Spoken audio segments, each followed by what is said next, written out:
Good morning, class. Today we are going to read Chapter 1 of A Lesson Before Dying. This is a story about a young man who was placed in a very difficult situation. Once we have read this chapter, we're going to discuss the events that occurred before and during the trial. Our objective for the day is to understand how Jefferson's lawyer dehumanizes him in court and how events and characters reveal information about the setting, place, and time. Our goal is to recognize conflict in the story. Let's recap yesterday's lesson. Remember the video we watched yesterday about the author Ernest Gaines and his life story? Mabel, can you recap the video for the class? Great, thank you. Based on the video, what do you know about the text? Now we're ready to begin reading the text. Before we start, write down the following questions in your reading log.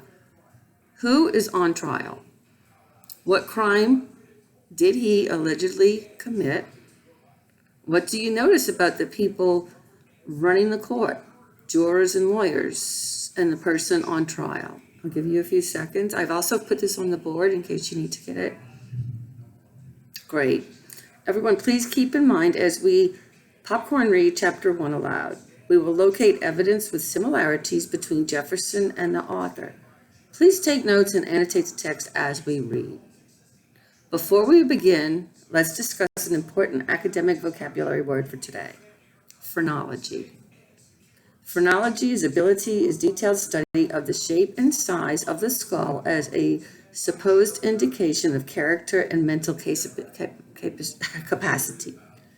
Nancy, can you paraphrase the definition? Correct, Nancy.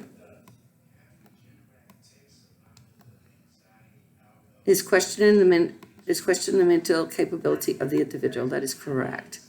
Okay, so as we say, we just went through these other questions, and you're right, Nancy, about talking about if somebody's smart or not, or if they're trying to make them look like they're not smart. Okay, we're going to get ready to start. Raydell, can you please start reading?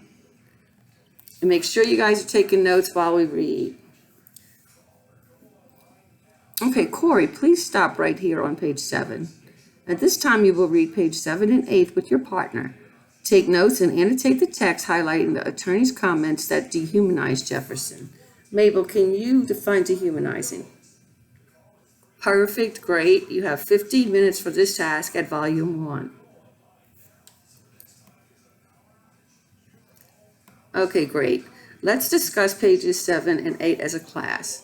Let's refresh our memory of the meaning of phrenology. Audrey, can you remind the class of the meaning? Yes. Kyle, how does the attorney use phrenology on Jefferson? Good. It is important to understand that this makes Jefferson feel and how much information is received by the other people in the courtroom. Let's continue reading the chapter. Calais, can you please pick up where we left off? Now that we've completed the reading of the chapter, how does the attorney use phrenology on Jefferson? Raymond?